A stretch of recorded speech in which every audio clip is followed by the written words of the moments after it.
Video close-ups and a brighter layout. 2 projects coming up next.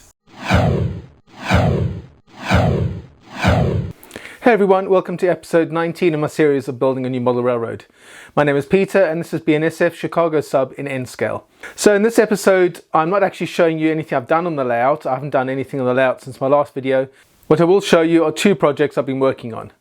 One is to see things closer and the other one is to see things clearer. Let's get on with the update. One of the most important things in a layout is to have decent lighting. And I've been looking at various YouTube videos to try to work out what the best method is.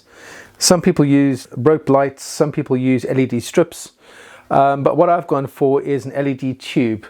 It's like a fluorescent light, but instead of fluorescent, it's got a LED strip inside it.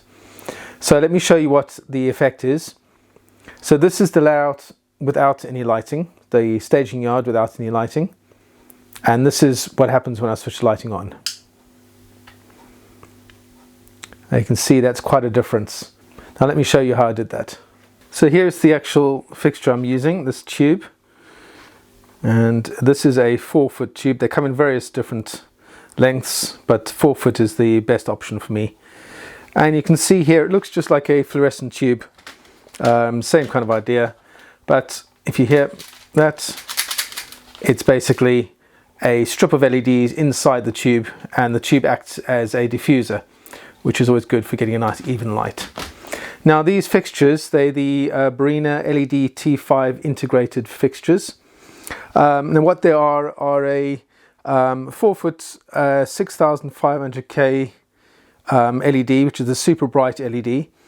And they come in packs of 6, so that's ideal for getting the whole staging yard lit up and gives me a few extra for the top level as well. So before I have to order any more, I've got enough to get started with. And they're very easy to set up, very easy to install. And let me just go through that with you now. So this is how it attaches to the layout. It's got a metal spring clip that holds this in place. It's very easy, just pops straight on and holds it securely, but it's also easy just to clip that open and pull this off if you want to replace it, or if you need to do any maintenance on it. That's very easy there. So these fixtures come with a whole lot of cables, just to make it easier to connect them all together and to make it easy to connect them to the power supply. So first of all, they come with a switched lead. It comes with a rocker switch on there, which is perfect for switching on and off. These ones, the European specs, so they come with the European plug on there. I've just got an adapter that converts it to the UK plug. And then the other end has got a socket that actually goes into the light fixture itself. Now if I show you the end of the light. So at the end of each fixture here is a socket. And there's one at each end. So it just very easily just plugs in like that, and that just goes into the power socket and easy to switch on. Just switch it on and off like that. Now the clever thing with these is that you don't have to have a power supply for each separate strip.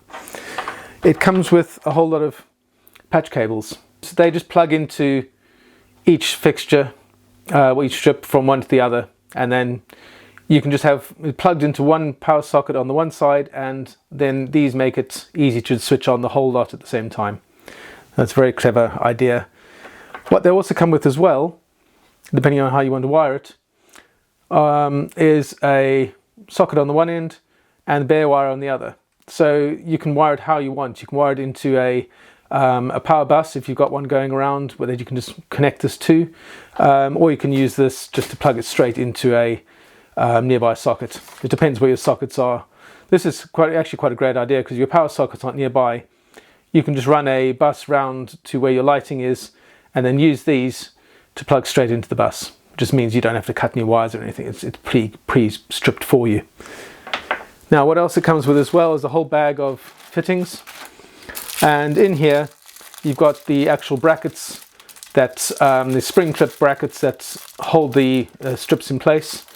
And then you've got spare sockets as well. So the next project I've been working on is a bracket to film top-down videos. Now I'm sure you've seen a lot of those in other model railroad videos or cooking videos on YouTube. We've got a nice top-down view of an object on the table with nothing in the way, no tripod legs or anything in the way. And I've been asking around to find out the best way to do it. I reached out to Ron Marsh from Ron's Trains and Things, and he put me onto a video on YouTube that one guy did to do a freestanding bracket. And I thought that was a great idea, and I looked into it. But then I thought, actually, freestanding is not the best way for me. I'm going to go for a suspended version of it. So I've just sort of taken that idea and sort of modified it for my use. And as you can see here up at the top, I've got wooden rafters running across the garage roof, and that's perfect for attaching these supports. I'm going to be putting in the quick release brackets, or the quick release thumb screws. I'm just waiting for ones that are long enough. I've just got some normal bolts there at the moment. But the quick release screws will make it a lot easier just to unscrew the two screws, and I can remove the whole lot from the ceiling if I need to get access to this area. But actually where it is now, it's not actually in my way, because when I sit down, there's plenty of head clearance, and it does the job. So let me just take you through what I've done here. So you can see here's one of the thumb screws, just for easy removal of any part of this bracket. And you can see I've also added a couple of thumb screws here as well. So I've done a few holes along here, and that means I can attach the camera.